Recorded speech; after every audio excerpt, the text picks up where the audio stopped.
Very talk, very talk. Girl, self-respect, come on first. Pernah gak sih kamu tuh lagi asik-asiknya scroll TikTok, buka Instagram, ataupun buka YouTube, terus tiba-tiba di timeline kalian tuh ada berita kayak gini. Gerbong khusus wanita.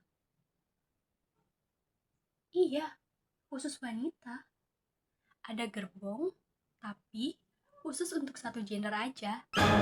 Menurut kamu, ini merupakan bentuk perlindungan atau justru bukti bahwa ruang publik di Indonesia saat ini masih cenderung belum aman? Hello Keepers, selamat datang di Better Talk. Girl, self-respect, come on first. Di sini kita akan membahas segala hal seputar mental health, gender equal, self-improvement, dan lain sebagainya tanpa sekat dan tentunya tanpa judgment. Karena bagi kami, tidak ada suara yang kecil. Suara kamu, suara dia, dan suara kita semua layak untuk didengarkan.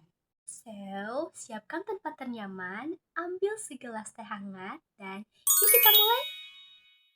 Di media sosial, gerbang khusus wanita ini tengah menjadi atensi publik dan sedang diperdebatkan. Banyak yang bilang, katanya mau setara, tapi kok dibedakan? Atau banyak juga yang berkomentar bahwa ini merupakan tindakan diskriminasi terhadap kaum laki-laki. Hadirnya gerbang khusus itu apakah karena para perempuan ingin diperlakukan istimewa? Padahal, fasilitas ini hadir sebagai bentuk responsif atas daruratnya kekerasan seksual atau pelecehan seksual yang terjadi di ruang publik, terutama di kereta. Namun, ironisnya, banyak orang yang lebih fokus kepada jatah antara laki-laki dan perempuan dibandingkan kepada akar masalahnya.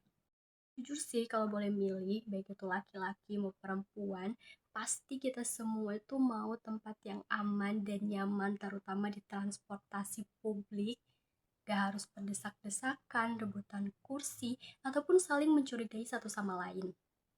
Nah, gerbong khusus perempuan ini hadir bukan sebagai akhir dari kesetaraan, tapi merupakan solusi sementara karena yang kita tahu bahwa ruang publik di Indonesia ini masih belum sepenuhnya ideal.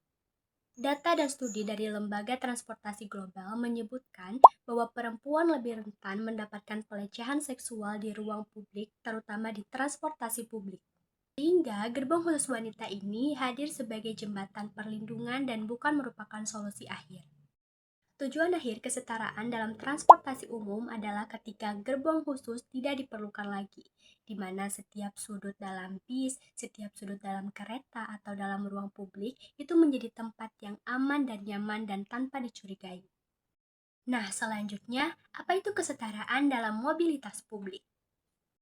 Kesetaraan dalam mobilitas publik adalah ketika baik laki-laki maupun perempuan pergi dari tempat A ke tempat B dengan rasa aman, nyaman, dan tanpa rasa takut.